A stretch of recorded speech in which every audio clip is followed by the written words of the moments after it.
Hey everyone, I'm Sarah. I'm Michelle, and we're from Knoyer Garden Center, and today we're going to give you some tips on taking care of your houseplants for the winter. Hi, as you know, the weather is getting colder and we had a pretty chilly night last night, so if you have not brought all of your houseplants in, you'll definitely want to do that in the next couple of days because we do have some pretty cold nights coming up. Some things you want to do when you bring your houseplants in is to check for insects. So you want to make sure there's no bugs on your plants. You want to look for things like little black spots, like cottony white stuff, which could be a mealybug. You could have things like scale, which will look like small little hard bumps. Another thing you can do is you might run your fingers along the leaves of your plants and make sure they don't feel gritty. Sometimes if they do feel gritty, you may have spider mites and they hide underneath the leaves, and usually it just kind of looks like some spotting under the leaves. So if you're not sure or if you see anything that could possibly be an insect, you definitely want to spray your plants. My favorite thing is to use neem oil because this is totally safe, it's organic, and you want to spray the whole plant. So you want to spray tops and bottoms of the leaves and even the top of the soil. So for example, if I'm going to spray this plant here, I'm just going to spray the whole thing. So just get really good coverage over the whole plant. And you may have to tip the plant too. You want to get underneath the leaves because that's where most of the bugs hide. So make sure you get in there really good. And then also, you'll want to kind of spray the soil a little bit too. So once you've totally saturated the plant, you just let that dry and then bring it in the house. And if it has really bad insect infestation, you may need to use a systemic product. So this one is more of like a powder, and you're just going to measure out the right amount and you'll pour it onto the top of the soil, work it in with your fingers, and then just water your plant. So this will stay in the plant for up to 8 weeks, and that's going to help kill any bugs that could be feeding on that plant, and you may have to do it again in 8 weeks if you're seeing any issues. So another thing to look out for is if you're seeing like little tiny black gnats flying all around. They love decaying soil and they love wet soil. So you're definitely going to cut back on the watering of your plants. In the house, things just aren't getting as much light, they're not getting the wind, so plants just aren't drying out the same. So you're going to for sure cut back on your watering, and that should help keep those gnats at bay. And if you are still seeing the gnats, take your neem oil, spray the top of the soil, and give it some really good sprays so it can run a couple inches down into that soil, and that'll help take care of them too. So another thing you could do is you can also rinse your plant off. So you can take the whole plant like to the sink or the shower or even outside with the hose and just rinse the tops and bottoms of the leaves. So if you're feeling any dirt or grit on your plants, just wash it off, then you can spray it down with your neem and bring them in the house. Some other things you'll want to look at is the lighting for where you're going to put your plants when they're brought in the house. Most of your plants are going to need pretty bright light, but most tropicals and houseplants can get by without direct sun, and there's quite a few that do not want direct sun.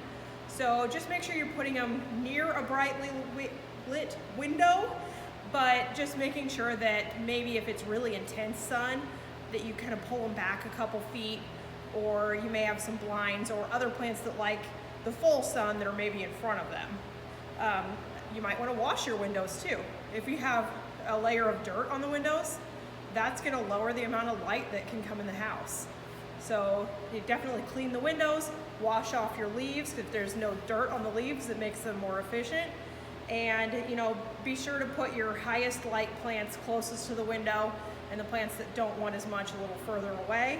And when you're looking at what windows to use, a south-facing window is going to give you the best, most direct sun throughout the winter, followed by west, and then east is also good, and north gets the least amount of light. So if you have really low light plants, you could put those by your north window. I put most of my plants by a west window and have really good luck with that. So I have a nice west patio door. So if you have that, that's a perfect situation.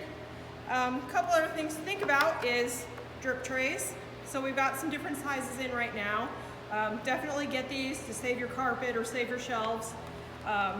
Pretty inexpensive. I like the clear plastic ones because I can just replace these really easily if they get dirty. And they kind of do just blend in. You don't have to get anything really fancy. So these are really nice. Don't be alarmed if your plants do drop some leaves when you bring it in the house too. Sometimes dropping of the leaves, it's just trying to adapt to its new situation. So the leaves, you know, may have been really efficient outside in the sun, but once it's in the house, it's not getting as much light. So your plants may be a little stressed out, and that's okay. Just, you know, cut back the watering. You're not gonna fertilize as much in the house. They will regrow once they've kind of adjusted to their new area. All right, so when you are looking at your plants to come in the house, you'll definitely wanna take a look at them. And if you're seeing, you know, if there's, say, brown leaves down in the bottom of this, or, you know, any leaves or debris on the soil, clean all of that stuff off. Cut all of those brown leaves off. And if it's just like a couple tips of the leaves, like this one just has a brown tip, a lot of times I just cut it like this. And that's okay. It cleans it up a little bit and makes your houseplants look fresh again to give them a trim. And if you take off any of that debris that's on top of the soil, you're also getting rid of possible insects or fungus or anything that could come in the house. So clean them off really well. If you're noticing that the soil is incredibly waterlogged, if it looks like it's breaking down or has a crust on the top that could be minerals and things from water or fertilizer, you may want to take your plants out and repot them. So you just will gently pull them out of the pot, brush off that old soil. If it's got a lot of insects or anything, you may need to rinse it all off. I usually try not to remove all of the soil so I don't disturb the roots too much. Only if it's a pretty intense situation where we do have maybe disease or bugs do I do that. When you repot, it's also a good idea to use something like the horticultural charcoal in the bottom of the pot. This will help improve drainage. It's essential if you're using pots that do not have drain holes. This will keep that soil cleaner. It'll keep it from getting mildewy or any smells or anything like that, and it keeps the plant from getting overwatered quite as easily. But it's definitely good, like if you know you're this really heavy-handed waterer, just mix this into the soil. It'll help improve the drainage and help that plant dry out a little bit better. Everyone, I'm going to be talking about air quality when you bring in your house plants. So obviously as we get into fall and winter, the air is starting to dry up a bit. And so you want to make sure that your plants are happy with being inside in that kind of new air quality. So something that you could do is bump up the humidity. Plants really love that. Some plants can tolerate your average household humidity, which is around 50 to 60%.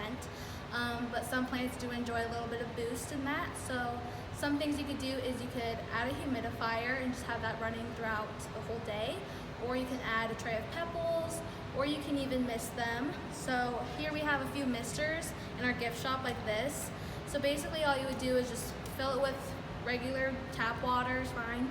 And then personally me, I like to mist my plants in the morning, just go around and just spray around. So we have this one, and then we also have this fun one that is also a watering can and a mister. So it's a nice 2-in-1.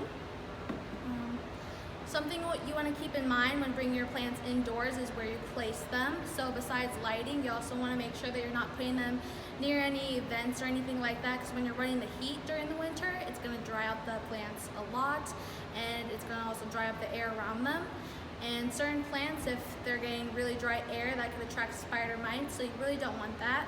But if you have no other option, you have to place them next to a vent, just make sure to keep an eye on watering. Like I said, they're going to dry out a lot quicker, so they may need watered a bit more often.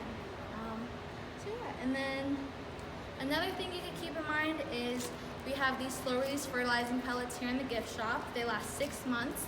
So what you could do is you just take one of these pellets, stick it about 1 inch deep into the soil, and then as you water it, they break down and fertilize your plants. So these would be good until next spring, and you won't have to worry about that at all, or worry about over fertilizing your plants during the winter. So these are really great. Thanks for watching. See you guys soon.